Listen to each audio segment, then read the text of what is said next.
आदिवासी समाज में कोई ज़मीन है जो भारत सरकार अपने रेल के लिए, फैक्ट्री के लिए, डिफेंस के लिए लेती है, तो उस लैंड एक्विजिशन बिल में था कि 6 महीने के अंदर में सरकार उस सर्किल रेट से 4 गुना पैसा जो है वो उनको देगी। हम चाहते हैं कि आदिवासी और दलित समाज के लोग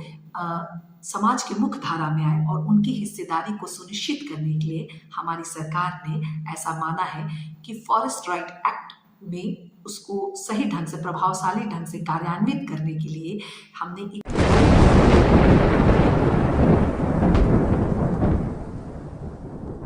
नमस्कार, मैं आरती राय आप सबका स्वागत करती हूँ आपके अपने होस्ट और दोस्त आफ्ताब परवेज के इस यूट्यूब चैनल माय डियर जिंदगी में। आप सब मेरा ताल्लुक जानते होंगे, मैं भारतीय राष्ट्रीय महिला कांग्रेस की कार्यकर्ता हूँ और इसी संदर्भ में मैं अपनी बात रखती हूँ।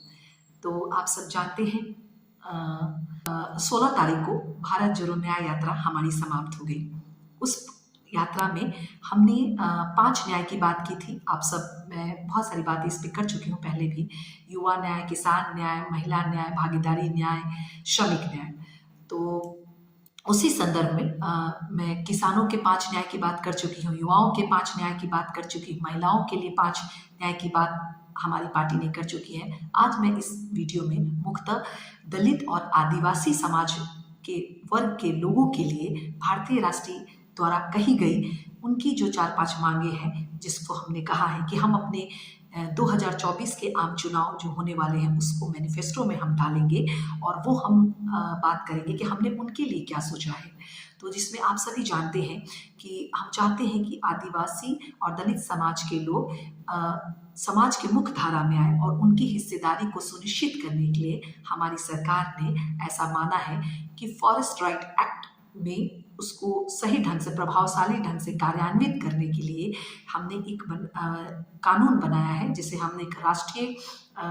एक राष्ट्रीय मिशन, एक नया राष्ट्रीय मिशन बनाएंगे, जिसके अंतर्गत आदिवासियों का जो क्लेम होगा उसको हम बहुत जल्दी, सारी की सारी क्लेम को बहुत जल्दी सेटल करने की कोशिश करेंगे। दूसरा जो सबसे महत्वपूर्ण आदिवासी समाज के वर्ग के लोगों के लिए जो हमारी सरकार ने किया है वो ये है कि मान लो कोई भी, चाहे किसी भी राज्य में, जिस राज्य में 50% से ज़्यादा आबादी आदिवासियों की हो, उस राज्य में उस एरिया को हम संविधान के 6ठी सूची में डालेंगे। 6ठी सूची में डालने का मतलब होता है, कहा जाता है कि यह देश जो है मूलतः जो है इस देश के जंगल, जड़, जमीन पे आदिवासियों का हक है, वह इस देश के पहले नागरिक हैं। तो हमने ऐसा कहा है कि जो एरिया मूलतः 50% जहाँ जिसकी आबादी आदिवासी से है, उस एरिया में कानून व्यवस्था को लागू करने के लिए वो अपने ढंग से लागू कर सकते हैं। उसके लिए जैसे कि डिफेंस पे कानून सरकार बनाती है, लॉ एंड ऑर्डर पे राज्य सरकार बनाती है, डिफेंस पे सब पे देखती है। तो हम उसको अगर संविधान के 6ठी सूची में डाल देंगे, उन एरिया को जहाँ पे 50% से ज़्यादा जनसंख्या आदिवासियों का है, तो वो अपने हितों की रक्षा के लिए अपने से एक स्वतः कानून बना पाएंगे। तो ये काम हम करने जा रहे हैं। ये भी एक आदिवासियों के लिए क्रांतिकारी काम है। साथ ही साथ हमारा ऐसा मानना है कि जब ये सरकार सत्ता में आई थी, तो सबसे पहला जो हमने लैंड एक्विजिशन बिल और वन संरक्षण जो नियम था उसमें इसने काफ़ी परिवर्तन किया था। अब लैंड एक्विजिशन बिल में क्या था, ये आदिवासी समाज को भी बहुत ज़्यादा बल देता था। अगर मान लीजिए जैसे कि सर्कल रेट से 4 गुना ज़्यादा, मान लो कि कोई आदिवासी समाज में कोई ज़मीन है जो भारत सरकार अपने रेल के लिए, फैक्ट्री के लिए, डिफेंस के लिए लेती है, तो उस लैंड एक्विजिशन बिल में था कि 6 महीने के अंदर में सरकार उस सर्कल रेट से 4 गुना पैसा जो है वो उनको देगी पैसा। लेकिन उस सरकार ने आते ही इस वन संरक्षण अधिनियम और भूमि अधिनियम में उसने परिवर्तन किया और सर्कल रेट को गायब कर दिया उसने। तो ये तो उनके साथ नाइंसाफी थी। तो हम ऐसा आदिवासी समाज के लोगों को यह सुनिश्चित करना चाहते हैं, ये उनको बताना चाहते हैं कि यदि हम सत्ता में आए तो हम उसके जो पुराने प्रावधान है उसको फिर से लागू करेंगे और आदिवासी समाज के महिला पुरुष के हितों के संरक्षण करने के लिए जो हमने निर्धारित किया था, जो उनके बढ़ावे के लिए बेहतरीन योजना थी, कि सर्कल रेट से 4 गुना ज़्यादा मिले, और साथ ही साथ अगर 6 महीने के अंदर में भारत सरकार ने उन सारी जो भूमि है, अगर वो कुछ नहीं कर पाए किसी कारण, तो वो उसके हवाले चला जाएगा, जहाँ से वो आया है। किसी आदिवासी का था तो वो उनके पास चला जाएगा। तो ये नियम जो है इसको हम और अच्छे से देखेंगे। उसी तरह से एक और हमारा मानना है कि आदिवासी समाज के लोगों के में ऐसा देखा जाता है कि वो बहुत सारे, जैसे एक उनके लिए कानून है पेशा कानून के अंतर्गत ग्राम स्वराज की स्थापना की जाएगी, और इसके लिए एक विशेष पैकेज बनाया जाएगा खासकर आदिवासी क्षेत्रों में, और एक विशेष कार्य करने के लिए एक योजना तैयार की जाएगी। अब ये विशेष पैकेज क्या है? आप सभी जानते हैं कि हम कुछ बजट में धन निर्धारित करते हैं कि ये जो बजट है डिफेंस पे, ये बजट मेडिकल पे, ये बजट एजुकेशन पे। तो उसी तरह से इसमें हम एक परिवर्तन ये करेंगे कि आदिवासी के लिए जो विशेष पैकेज का ऐलान किया जाएगा, तो उसको हम चाहेंगे कि वो उसका जो कैसे वो खर्च किया जाए, तो ग्राम स्वराज के माध्यम से वो खर्च हो, वहाँ पे वो लोग निर्धारित करें। लेकिन इसमें हम ये बढ़ा दें कि जैसे मान लीजिए 1 साल में जो बजट निर्धारित की जाएगी भारत सरकार के द्वारा, यदि हमारी सरकार आती है और वो किसी कारणवश नहीं खर्चा कर पाता, तो उसके बजट को फिर से वो बजट आगे में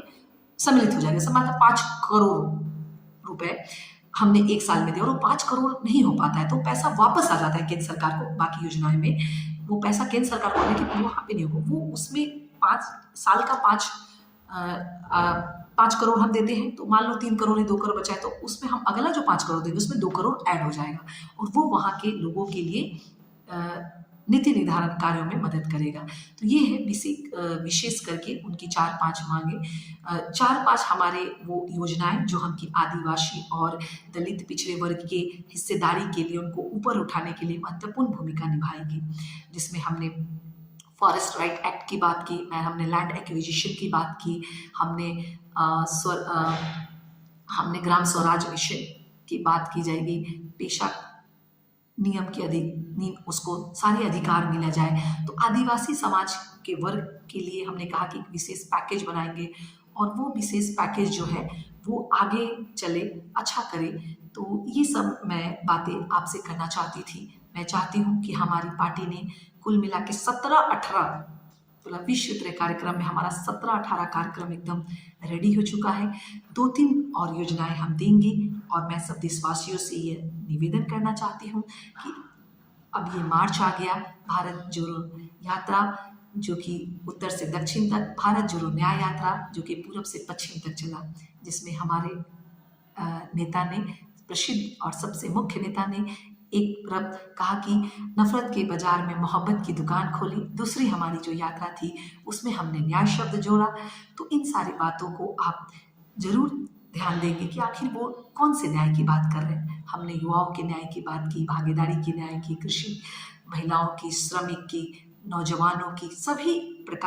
सभी वर्ग के लोगों को छूने की कोशिश की। हमारा ये जो आदिवासियों के लिए जो हमने 4-5 नियम बनाए हैं उसकी आज मैंने बात की, और मैं ऐसा चाहती हूँ कि देश के तमाम लोग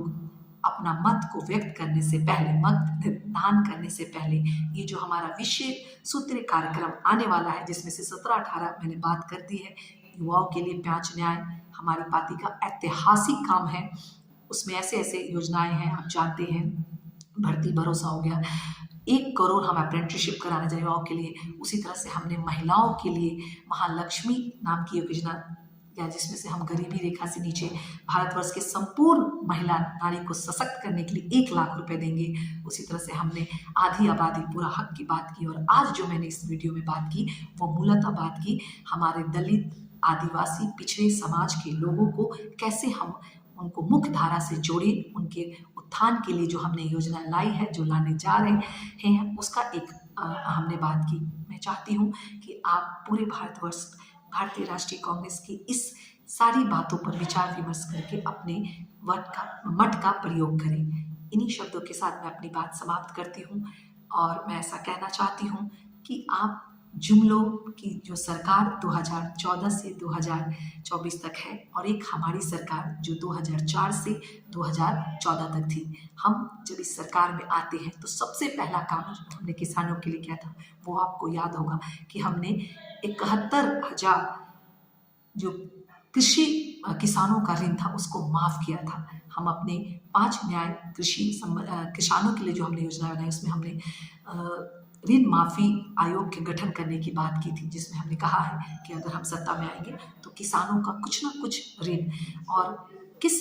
फसल पे कितनी धनराशि निर्धारित की है वो सब हम करेंगे। तो मैं ऐसा कहना चाहती हूँ कि आप इस पे विचार विमर्श करके अपना वोट दें। आप सभी जानते हैं कि मैं अपनी बात के अंत में एक गाना गाती हूँ और वो मैं आज ये गाना गाना चाहूँगी।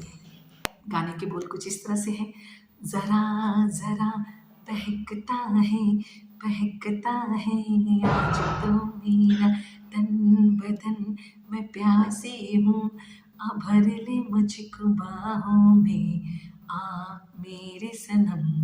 दूर कहीं ना जा, ये दूरी